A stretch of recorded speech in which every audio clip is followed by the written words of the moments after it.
দাবি উঠেছিল, তীক্ষ্ণ দাবি। এটা হলো সেই মুহূর্তে যেখান থেকে বিষ্ণু থেকে সৌভিক ঘোষালের চিপ মাথার উপর দিয়ে শঙ্কর রায়ের মাথার উপর দিয়ে জালে জড়িয়ে যায়।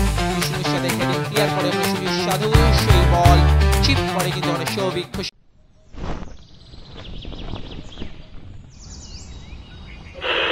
আকাশবাণী কলকাতা, শুরু হচ্ছে মহিলা মহল। উপস্থাপনা ও প্রযোজনায় বেলা দে। ম্যাচের প্রথম থেকে দুই দল সারিবদ্ধ হয়ে আজকে কল্যাণী স্টেডিয়ামে মুখোমুখি হয়েছিল। অ্যাসোস রেনবো এবং ভবানীপুর, সাদা জার্সিধারী ভবানীপুর এবং হলুদ জার্সিধারী Asus rainbow.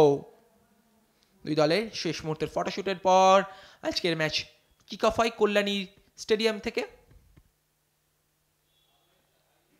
After the হ্যাডেল, referee Sandeep দাসের বাঁশি। ম্যাচের প্রথম থেকে কিন্তু আক্রমণে ওঠে কিন্তু ভবানীপুর। প্রথমার্ধে কিন্তু দুই দল পেন্ডুলামের মতো আক্রমণে উঠছিল, বারবার দেখছিলেন কিভাবে কিন্তু বারবার কিন্তু ওখানে ক্রিটিক্যাল অ্যাঙ্গেল হলো শট নিচ্ছিলেন সামাদ আলী মল্লিকের সেই মুহূর্ত, যেখান থেকে কিন্তু স্লাইডিং ট্যাকল করে দেয় ওখানে সামাদ আলী মল্লিককে। সেই উপর চিপুরি কর্নার, স্নেহাশিসের ওখান থেকে ক্লিয়ারেন্স, গতি বাড়িয়ে বিদ্যাসাগর বক্সের মধ্যে ঢুকে গেছে, সেখান থেকে গোলরক্ষক অয়ন রয়।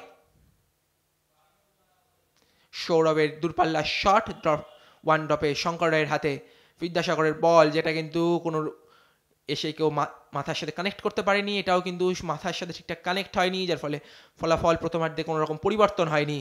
সামাদ আলী মল্লিকের ক্লিয়ারেন্স প্রথমার্ধেই। সৈকতের ভাসানো বল থেকে ফের একটি ক্লিয়ারেন্স কিন্তু ওখানে সুজিত সাধু। ফের একটি কর্নার, ওখানে অ্যাসোস রেনবো আগন শঙ্করের ফেস্ট করে ক্লিয়ারেন্স, ওখানে জোজোর দূরপাল্লার শট, ওয়ান ড্রপে সরাসরি গোলরক্ষক অয়ন রয়ের হাতে। গতি বাড়িয়ে সৈকত সরকার ঢুকে পড়ছিলেন বক্সের মধ্যে, স্লাইডিং ট্যাকেল, ওখানে কিন্তু জোজো ব্যক্তিগত কুশলতায় কিন্তু দূরপাল্লার শট জোজোর। ওখান থেকে কিন্তু ফের একটি আক্রমণের ঝলক দেখতে পাচ্ছেন, ফের সেই সামাদ আলী মল্লিকের ক্লিয়ারেন্স। প্রথমার্ধের মুহূর্তই দেখছেন আপনারা কিভাবে কিন্তু এসে পেছন থেকে ট্যাকল করে মদন মান্ডি। এটা সেই মুহূর্ত যেখান থেকে কিন্তু প্রথমার্ধে ম্যাচের রং পরিবর্তন হতে পারত। দূরপাল্লার শট, ফের একটি ভবানীপুরের, মানে দ্বীপের ভাসানো বল থেকে কিন্তু কোনো কেউ এসে পায়ে বলে সংযোগ করতে পারেনি প্রথমার্ধে। একটি মাত্র ভুল যেটি করে ফেলে সুজিত সাধু এবং শঙ্কর রায়। সেখান থেকে কিন্তু প্রথমার্ধের খেলা শেষ হয় এভাবেই 0-0 ফলাফল নিয়ে। প্রথমার্ধের পর দ্বিতীয়ার্ধে রেফারি সন্দীপ দাস খেলার সূচনা করেন।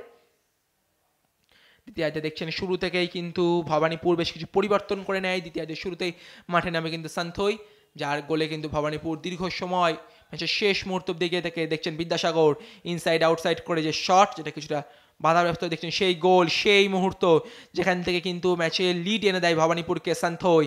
কিছুটা ডিফ্লেক্ট হয়ে কিন্তু বল জালে জড়িয়ে দেয় গোলরক্ষক অয়ন রয়ের, কিছু করারই ছিল না সেখান থেকে। তারপরেও কিন্তু আবু সুফিয়ান দ্বিতীয়ার্ধে মাঠে নেমেছিলেন। আবু সুফিয়ানের কিছু বলের সাথে কিন্তু মাথার কানেক্ট করতে পারেনি ভবানীপুরের ফুটবলাররা। দেখছেন সেই হেড ইন ড্রপ, দেখছেন সেই মুহূর্তে সান্থোয়ের ভাসানো বলগুলো কিভাবে বারবার কিন্তু অ্যাসোস রেনবোর রক্ষণে আটকে যায়। সেই দূরপাল্লার শট সান্থোয়ের, অ্যাসোস রেনবোর বিক্ষিপ্ত আক্রমণের কিছু ঝলক দেখছেন কিভাবে কিন্তু আক্রমণে উঠে আসে অ্যাসোস রেনবো। সান্থোয়ের ফের একটি শট। এই দ্বিতীয়ার্ধে মাঠে নামার পর কিন্তু সান্থোই বারবার কিন্তু যেরকমভাবে অ্যাসিস্ট করার চেষ্টা করেছে সেভাবে কিন্তু একটি গোল করে ম্যাচের রং পাল্টেছিল কিন্তু প্রথম তৃতীয়ার্ধের শুরুতেই। গতি বাড়িয়ে কিন্তু এই মুহূর্তে ঢুকে পড়েছিলেন কিন্তু বক্সের মধ্যে সান্থোই। এই ছোটোখাটো চেহারা সান্থোয়ের মধ্যে কিন্তু গতি রয়েছে। ক্রেগের একটা ভলি, এটা কিন্তু অনেকটা দূর দিয়ে বেরিয়ে যায়। সৌভিক ঘোষালের ওখানে ভাসানো বল, সুবর্ণ সুযোগ যেটা বিষ্ণু নষ্ট করে পৃথ্বীশের থেকে। বিষ্ণুর শট, বিষ্ণু কিন্তু ম্যাচে অ্যাসোস রেনবোর একমাত্র উজ্জ্বল নক্ষত্র ছিল সৌভিক ঘোষালের গোল হওয়ার আগে অবধি। দেখছেন এটা সেই মুহূর্ত যেখান থেকে কিন্তু যেটা পেনাল্টির দাবি উঠেছিল, তীক্ষ্ণ দাবি। এটা হলো সেই মুহূর্ত যেখান থেকে বিষ্ণু থেকে সৌভিক ঘোষালের চিপ মাথার উপর দিয়ে শঙ্কর রায়ের মাথার উপর দিয়ে গিয়ে জালে জড়িয়ে যায়। বিষ্ণুর সাথে হেড ইন ক্লিয়ার করে ওখানে সুজিত সাধু, সেই বল চিপ করে কিন্তু ওখানে সৌভিক ঘোষাল। তারপর তার সেই iconic celebration of the CFL 2025, referee Sandeep Das বাঁশি বাজিয়ে কিন্তু খেলার জবনিকা টানেন তারপর, এবং ফলাফল এসে দাঁড়ায় কল্যাণী স্টেডিয়াম থেকে সরাসরি অ্যাসোস রেনবো 1 ভবানীপুর ক্লাব 1। ধন্যবাদ। Extra time.